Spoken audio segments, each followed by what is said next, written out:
remember it was a cold, damp night in late October. I had been fascinated by old historical sites, and the Tower of London had always drawn me in, not just for its history, but for the countless ghost stories associated with it. But what happened to me there? Well, it's something I'll never forget, and to this day I can't shake the feeling that something is still with me.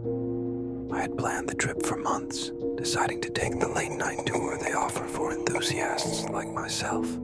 It's an eerie experience already, with just the dim moonlight filtering through the thick mist that often blankets the area at that time of year. When I arrived, there were only a few other tourists around.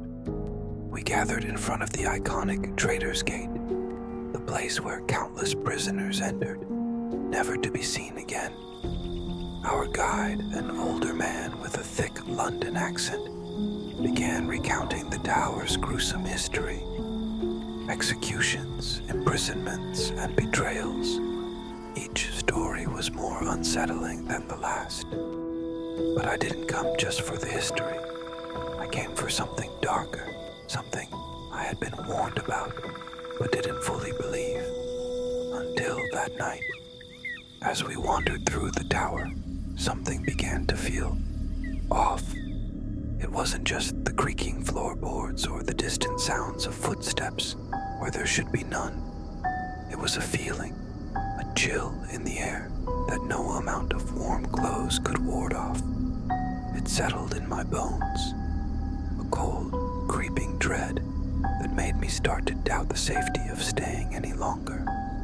The guide led us through the infamous Bloody Tower, where, as legend has it, the young princes Edward and Richard were murdered in cold blood, their bodies disappearing into the darkness of history. As he spoke about their tragic demise, I swear I saw a shadow dart past the doorway.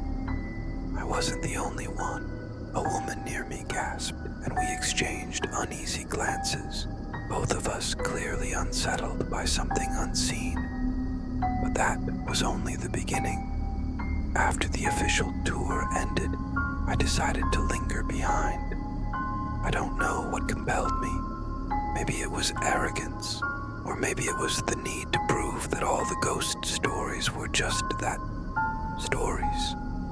I wandered alone into the White Tower, one of the oldest and most haunted buildings in the complex.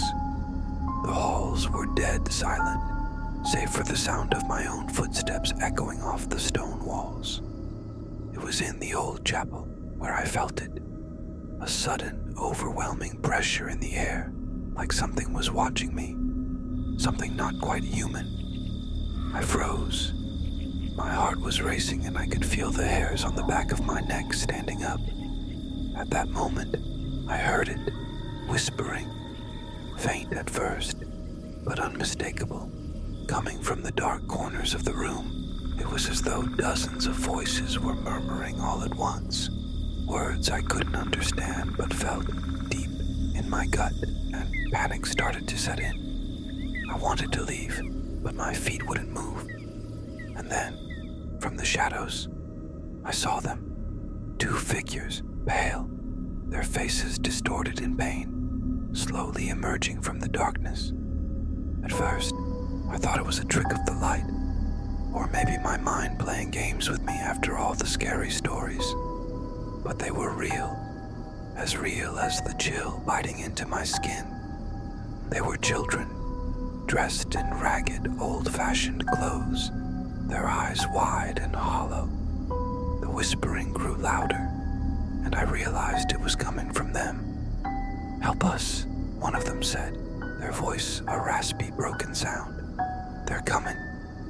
I wanted to scream, to run, but I couldn't. The other child pointed toward the doorway. In that moment, I saw it, a shadow much larger, darker, with an unmistakable malice about it. It moved slowly, deliberately, as though it knew I couldn't escape. Without thinking, I turned and bolted from the room, running as fast as I could through the maze-like corridors of the tower. I could hear the footsteps behind me, heavy, dragging, and the whispers growing louder, more desperate. I didn't stop until I was out in the courtyard, gasping for breath under the cold, starless sky. I stumbled out of the tower that night, not even waiting for the next tour group to leave. I don't remember much after that. Somehow, I made it back to my hotel, but I didn't sleep. The faces of those children, the sound of their voices, and the presence of that dark figure still haunt me. I've tried to rationalize it, telling myself it was just my imagination, but deep down, I know what I saw. The Tower of London is not just a historical monument. It's a place where the past never dies, where the souls trapped there centuries ago still linger, waiting. And sometimes they reach out to those who are foolish enough to listen. I was one of those fools. After that night at the Tower of London, I swore I'd never go back. I tried to push it out of my mind, but it clung to me like a dark cloud. For days I felt off, jumpy, paranoid, as if something was watching me wherever I went. The rational part of me said it was all just in my head, remnants of an overactive imagination. But deep down, I knew better. It was a week later, while I was home, that things really started to get worse. I had returned to my small apartment, far from the haunted history of London. Yet, every time I closed my eyes, I saw them, those pale, ghostly children, their hollow eyes staring right through me. The whispers never really left either. At first, I thought it was just the faint hum of city life outside my window, but soon enough, I realized it was coming from inside my own head. Faint, just on the edge of my hearing, words I couldn't quite make out, but unmistakably there. The first real scare came one night while I was lying in bed. It was around 3 a.m., that dreadful time when the world feels most still, most eerie. I woke up suddenly, gasping for breath, as though something heavy was pressing down on my chest. My room was pitch black, but in the corner I saw movement. I blinked, hoping it was just my eyes adjusting to the dark. But it wasn't. Standing in the corner of my room, half shrouded in shadow, were the same two children. Their faces were just as I remembered, pale, twisted in a mix of sadness and terror. Their clothes hung off their frail bodies, tattered and soaked with something dark. They stared at me, unblinking, their lips moving silently. I tried to scream, but nothing came out. I was paralyzed, my body frozen as if those same cold hands from the tower had followed me home, wrapping themselves around my limbs.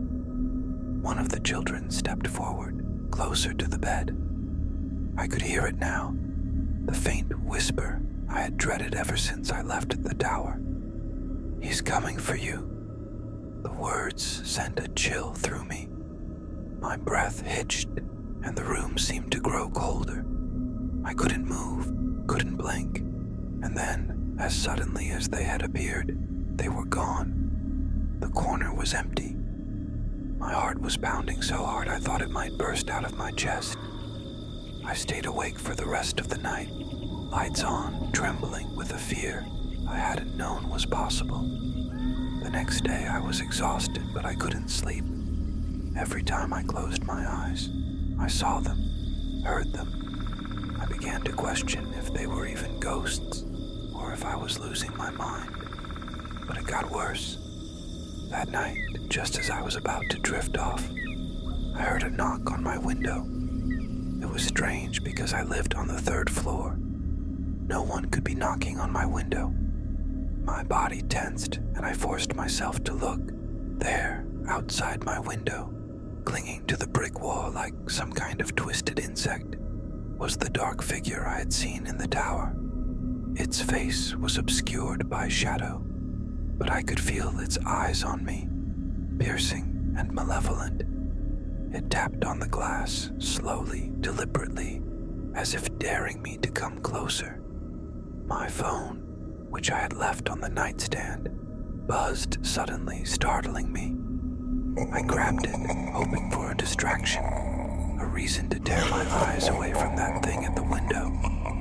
But when I looked at the screen, my blood turned to ice. There was a message. We never left. I dropped the phone, my hands trembling uncontrollably. The tapping on the window grew louder, more insistent, but I couldn't bring myself to move. It wasn't until the glass started to crack that I finally snapped out of it. I ran out of my apartment, down the stairs, and into the cold night air, not caring if anyone saw me in my pajamas. I didn't stop until I was far from that place, breathless, shaking, and utterly terrified. For days I stayed with friends, making excuses for why I couldn't go home. I didn't tell anyone what was happening. They'd think I was crazy, but I knew I wasn't. Whatever I had seen, whatever had followed me from the tower, it wasn't going to stop. The final straw came about a week later. I had returned to my apartment to gather some things, thinking maybe I could sell the place, get far away. But as soon as I walked through the door, the air felt wrong, thick with that same sense of dread I had felt in the White Tower. Everything looked normal at first, but then I noticed something on the floor near my bed, trails of water, dark and murky, leading to the corner where those children had stood. My hands shook as I followed the trail, my heart pounding in my chest. And then I saw it, scrawled across the wall in what looked like blood, where the words were already inside. The whispering started again, louder this time, more distinct, and with it came the unmistakable sound of footsteps, heavy, deliberate, coming from behind me. I didn't turn around. I didn't need to. I ran, and I've been running ever since. But no matter where I go, I can feel them. Those ghosts, that dark presence. They never left the tower. Not really. They're with me now, and I fear they always will be.